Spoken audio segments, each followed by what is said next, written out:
Hi all. അയർലൻഡിൽ എങ്ങനെയാണ് extension of visitor visa permission എങ്ങനെയാണ് ചെയ്യേണ്ടതെന്നാണ് ഞാൻ ഈ വീഡിയോയിൽ പറയുന്നത്. അപ്പോൾ ആദ്യമായി തന്നെ ഇത് ചെയ്യാനായിട്ട് നമുക്ക് ഐറിഷ് ഇമിഗ്രേഷൻ പോർട്ടലിൽ നമ്മളൊരു ഐ ഡി ക്രിയേറ്റ് ചെയ്യണം. ഇപ്പോൾ ഞാൻ എൻ്റെ പാരൻറ്റിന് അപ്ലൈ ചെയ്തപ്പോൾ ഞാൻ എൻ്റെ പേരിൽ തന്നെയാണ് ഒരു ഐ ഡി ക്രിയേറ്റ് ചെയ്തത്. ഐ ഡി നമ്മൾ വെരിഫൈയും കൂടെ ചെയ്യേണ്ടതുണ്ട്. ഐ ഡി പാൽ ആപ്പ് വഴി നമ്മളത് വെരിഫിക്കേഷൻ ചെയ്യണം. വൺസ് അത് വെരിഫൈഡ് ആയി കഴിഞ്ഞ് കഴിഞ്ഞാൽ നമ്മൾ ആ വെബ്സൈറ്റിൽ ലോഗിൻ ചെയ്തിട്ട് നമ്മൾ കുറച്ച് ഡോക്യുമെൻറ്റ്സ് നമ്മൾ സബ്മിറ്റ് ചെയ്യണം. അപ്പോൾ ഇതിന് വേണ്ടിയിട്ട് നമുക്ക് കുറച്ച് ഡോക്യുമെൻറ്റ്സ് ആവശ്യമാണ്. ആദ്യം തന്നെ extension of visitor visa permission application ഫോമാണ്. ഈ ആപ്ലിക്കേഷൻ ഫോമിൽ 5 സെക്ഷൻസ് ഉണ്ട്. 5 സെക്ഷൻസ് നമ്മൾ ഫില്ല് ചെയ്യേണ്ടതുണ്ട്. അപ്പോൾ ആദ്യത്തെ സെക്ഷനിൽ അതിൽ പറയുന്നത് നമ്മുടെ പേഴ്സണൽ ഡീറ്റെയിൽസ് ആണ്.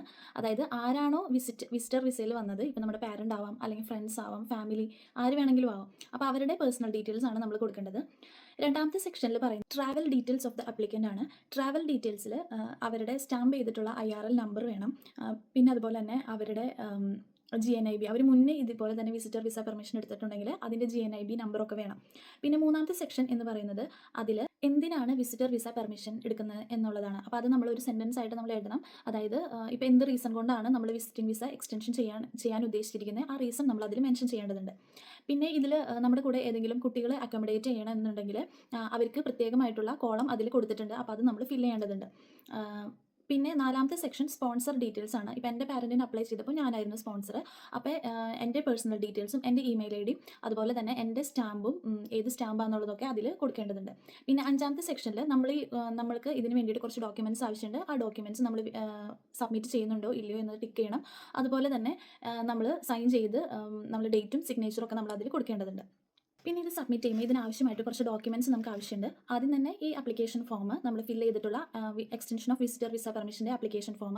രണ്ടാമതായിട്ട് ആരാണോ എക്സ്റ്റൻഷൻ ചെയ്യുന്നത് അവരുടെ visitor biometric page of passport ആവശ്യമുണ്ട്. പിന്നെ അതുപോലെ തന്നെ അവർ അയർലൻഡിൽ വന്നപ്പോൾ സ്റ്റാമ്പ് ചെയ്തിട്ടുള്ള എൻട്രി സ്റ്റാമ്പ് ആ പേജിൻ്റെ കോപ്പി ആവശ്യമുണ്ട്. അതുപോലെ തന്നെ അവരുടെ ട്രാവൽ ഇൻഷുറൻസ്, ഇപ്പോൾ നമ്മൾ 90 ഡേയ്സിനായിരിക്കുമല്ലോ അപ്ലൈ ചെയ്യുന്നത്. അപ്പോൾ 90 ഡേയ്സ് ഇൻക്ലൂഡഡ് ആയിട്ടുള്ള ട്രാവൽ ഇൻഷുറൻസ് നമ്മൾ വീണ്ടും പുതുക്കിയെടുക്കേണ്ടതുണ്ട്. പിന്നെ അതുപോലെ തന്നെ നമുക്ക് സ്പോൺസറുടെ bank statement, availability of fund കാണിക്കാൻ വേണ്ടിയിട്ടാണ് നമ്മൾ വിസിറ്റിംഗ് വിസയ്ക്ക് അപ്ലൈ ചെയ്യുമ്പോൾ ഇതുപോലെ തന്നെ നമ്മൾ ബാങ്ക് സ്റ്റേറ്റ്മെൻറ്റ് സബ്മിറ്റ് ചെയ്യുന്നുണ്ട്. അതുപോലെ തന്നെ ഇതിനും നമ്മൾ ഇവർക്ക് ഇവിടെ റിമൈൻ ചെയ്യാനായിട്ടുള്ള ഫണ്ട്, ആവശ്യമുള്ള ഫണ്ട് നമ്മുടെ കയ്യിലുണ്ടെന്ന് പ്രൂവ് ചെയ്യാൻ വേണ്ടിയിട്ടാണ്. പിന്നെ നമുക്ക് ഒരു മെഡിക്കൽ റിപ്പോർട്ടാണ് ആവശ്യം. എന്തുകൊണ്ടാണ് നമ്മളിവിടെ നിൽക്കുന്നത് എന്നുള്ള കാരണം കാണിക്കാനായിട്ടുള്ള ഒരു എവിഡൻസ്. അപ്പോൾ സാധാരണ എല്ലാവരും വെക്കുന്ന ഒരു GPയുടെ കയ്യിൽ നിന്ന് ഒരു ലെറ്റർ ആയിരിക്കാം. അപ്പോൾ ആ ലെറ്ററിൻ്റെ ഒരു കോപ്പിയും നമുക്ക് ആവശ്യമാണ്. ഇനി ഇതെങ്ങനെയാണ് ഇത് അപ്ലൈ ചെയ്യുന്നതെന്ന് നമുക്ക് നോക്കാം. അപ്പോൾ ഇത് നമ്മൾ അപ്ലൈ ചെയ്യേണ്ടത് നമ്മൾ ഈ ഇമിഗ്രേഷൻ പോർട്ടൽ വെബ്സൈറ്റിൽ കയറുക. അപ്പോൾ അതിൽ സബ്മിറ്റ് ക്വയറി എന്ന് പറഞ്ഞിട്ട് കാണും. ആ സബ്മിറ്റ് ക്വയറി പ്രസ് ചെയ്യുക. അതിൽ നമുക്ക് ഡൊമസ്റ്റിക് പെർമിഷൻ എടുക്കാം. ഡൊമസ്റ്റിക് പെർമിഷനിൽ extension of visitor visa permission എടുക്കാം.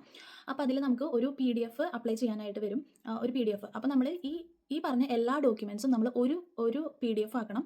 അത് not larger than I think 7 or 5 MB, I am not sure about that. അപ്പോൾ അത്രയും നമ്മൾ ചെയ്തിട്ട് സബ്മിറ്റ് ക്വയറി കൊടുത്താൽ മതി. ഇതെല്ലാം തന്നെ നമ്മൾ കറക്റ്റായിട്ട് വെച്ച് കഴിഞ്ഞ് കഴിഞ്ഞാൽ നമുക്ക് ഓൺ ദ ഡേയോ അല്ലെങ്കിൽ പിറ്റേ ദിവസവും നമുക്ക് വിസിറ്റർ വിസ പെർമിഷൻ കിട്ടുന്നതായിരിക്കും. അപ്പോൾ കറക്റ്റായിട്ടുള്ള ഡോക്യുമെൻറ്റ്സ് നമ്മൾ സബ്മിറ്റ് ചെയ്യണം. ഇല്ലെങ്കിൽ ചിലപ്പോൾ ക്വയറി വരാൻ ചാൻസ് ഉണ്ട്. പിന്നെ ഇപ്പോൾ എക്സ്റ്റൻഷൻ ചെയ്യാൻ നമ്മൾ ഉദ്ദേശിക്കുകയാണ് എന്നുണ്ടെങ്കിൽ നമ്മുടെ പാരൻസും ആരോ ഇവിടെ വന്നു കഴിഞ്ഞ് കഴിഞ്ഞാൽ, വിസിറ്റിംഗ് വിസയ്ക്ക് ആരാ വരുന്നതെന്നുണ്ടെങ്കിൽ അവർ വന്നു കഴിഞ്ഞ് കഴിഞ്ഞാൽ 1.5 month കഴിഞ്ഞിട്ട് നമ്മൾ അപ്ലൈ ചെയ്യുന്നതായിരിക്കും നല്ലത്. കാരണം അവരവരുടെ ആപ്ലിക്കേഷൻ ഫോമിൽ പറയുന്നത് ഇത് ചിലപ്പോൾ പ്രോസസ്സ് ചെയ്യാൻ 1 month എടുക്കും എന്നാണ്. അപ്പോൾ 1 month നമ്മൾ അവർക്ക് കൊടുക്കണമല്ലോ. ബട്ട് മോസ്റ്റ്ലി നമുക്ക് പെട്ടെന്ന് തന്നെ വിസിറ്റർ എക്സ്റ്റൻഷൻ കിട്ടാറുണ്ട്. ബട്ട് എന്നിരുന്നാലും നമ്മുടെ ഒരു സേഫ്റ്റിക്ക് വേണ്ടി 1.5 month കഴിയുമ്പോൾ തന്നെ അപ്ലൈ ചെയ്യുന്നതായിരിക്കും നല്ലത്. Thank you. ഇനി എന്തെങ്കിലും ഡൗട്ട്സ് ഉണ്ടെങ്കിൽ നിങ്ങൾക്ക് കമൻറ്റായിട്ട് ചോദിക്കാവുന്നതാണ്. താങ്ക്സ്.